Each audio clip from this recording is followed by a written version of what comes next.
If you're a dancer who's looking to lose weight, then you need to watch this video.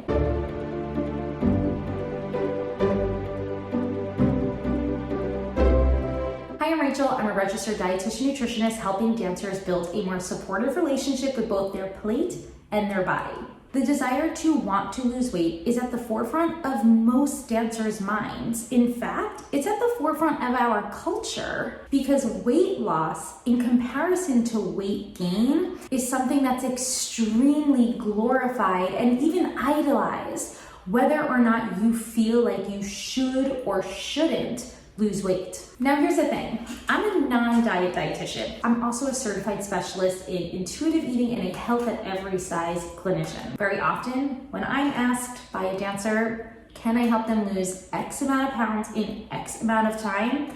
I say, well, my work isn't going to be putting you on a weight loss diet. It's not what I do. That being said, I've worked with dancers who lose weight, but there's a very specific reason why. As a registered dietitian for dancers, much of everything I do is centered around helping them build non-restrictive, but rather sustainable habits around food. When any clinician is setting forth a weight loss diet plan, that plan is going to involve either a calorie restriction and/or several food restrictions. This, of course, makes up the basis for all of diet and wellness culture because within these cultures, the weight normative approach is, of course, followed.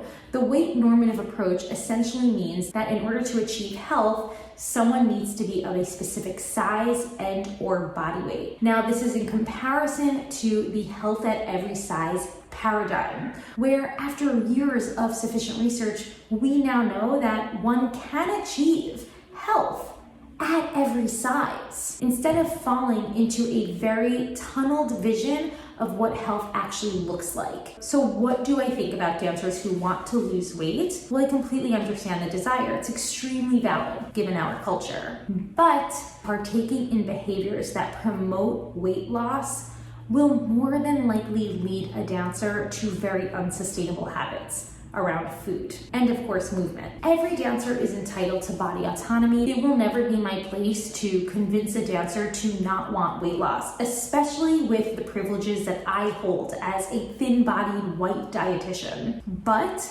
I also have an ethical duty as a clinician. And that means when it comes to my education with dancers, that work is going to be to utilize evidence-based approaches to promote sustainable habits. As a dietitian, it is my ethical duty to educate dancers about the hard facts of systemic fat phobia and, of course, the negative consequences involved in both dieting and exhaustive exercise routines. This is especially true when we know that weight loss does not equate to better health. And long-term, or what diet and wellness culture might define as successful weight loss stories, are often, if not always, partaking extremely disordered eating habits, if not diagnosed with an eating disorder. And last, the long-term negative consequences that we see from weight cycling and yo-yo dieting completely outweigh any suspected pros of the behaviors themselves that are promoting weight loss. So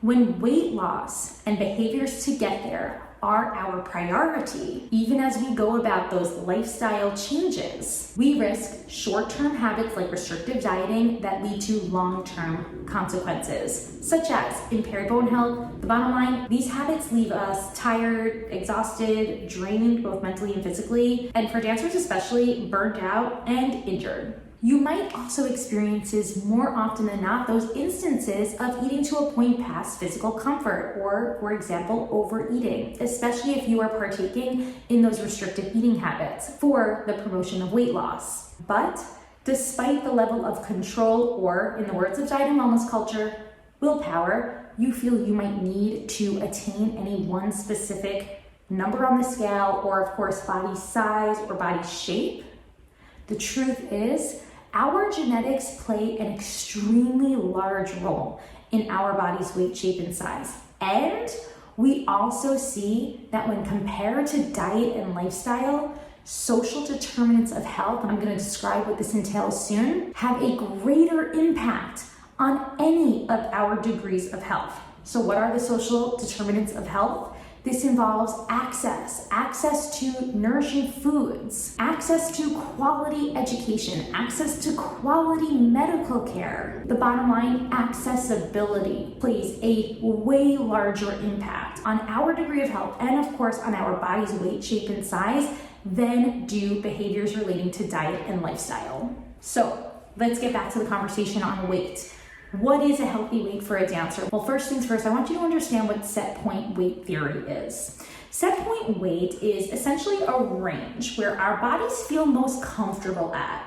The best way to think about your set point weight range is a weight that your body maintains, especially as you hit your adult years, without the use of either restrictive eating behaviors or exhaustive exercise routines. So whether or not you like that range, that's a whole nother question to consider. But that range that you can maintain without turning to restrictive food rules, restrictive eating plans, and of course exhaustive exercise routines, that's going to be your set point weight range. And it's the weight where your body feels most comfortable in navigating throughout its day without overwhelming thoughts around food, with adequate amounts of energy to get you through and to get you through intense dance schedules. When you're at your set point weight, you're not micromanaging that number on the scale. In fact, you're likely not even feeling the need to measure or track that number on the scale. You're also maintaining a weight within a range, not focused on any one given number. You're honoring hunger and fullness cues in a way that feels good and leaving you feeling physically comfortable, both after your meals and snacks and of course even throughout your day. You're not experiencing that chronic non-feeling of hunger as you navigate through your day. And last, you're likely at your set point weight if you're an adult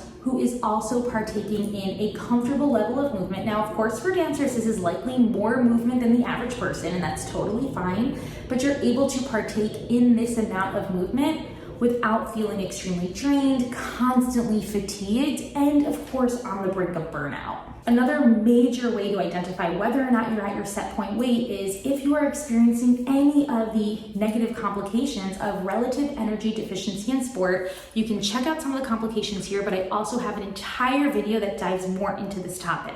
For the dancers who are considering weight loss, I want to shift your perspective. What else can we focus on to help in the success of our performance and our health? Well, for starters, it's developing sustainable habits, especially as they relate to your food choices and your dance schedule. Now, I know that I am coming from a very privileged place, especially as it relates to body ideals, but I've worked with many dancers since achieving licensure as a registered dietitian nutritionist back in 2013. And I have seen so many dancers with so many different body types find true success in their careers as dancers of all different styles, yes, including classical ballet. And you know what? It happens most often when dancers are fueling their body and their energy needs and striving for environments that support them for who they are, not for any one type of body ideal that's going to be extremely unrealistic and unsupportive for them to attain. So when a dancer comes to me wanting weight loss, do I turn them away? Absolutely not. We work on building supportive habits. Do they lose weight? It depends. If they're coming from a background where they've experienced a cycle of feeling extremely in control around their food choices, but then feeling very out of control around their food choices, and more often than not, feeling like they've overeaten at meals and snacks, these dancers very well might experience weight loss, especially as we work towards appetite regulation, something that much of the Healthy Dancer program that I've designed is built upon. Other dancers, they might maintain their weights, especially if they've come from a background that doesn't involve restrictive eating.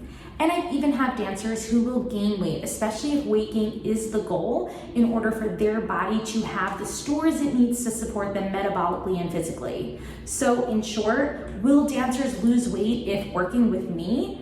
They might maintain weight, they might gain weight. It depends on what their body needs to achieve that set point weight range. If you're struggling to identify what that range is for you, then I highly encourage you consider my program, The Healthy Dancer, because this is exactly what we work to identify so that you can eventually find that weight where your body feels most comfortable. It's taking you into your dance career with energy, with a decreased risk of injury, a decreased risk of burnout, mindset focus, and so many more incredible benefits. The bottom line, here's what I want to guarantee you. Finding the support you need from a registered dietitian nutritionist who is specifically also certified in the intuitive eating approach will equip you with lifestyle habits that are sustainable and that are going to promote a career that is not only injury-free, but one that keeps you feeling the joy you once sparked when you first started dancing.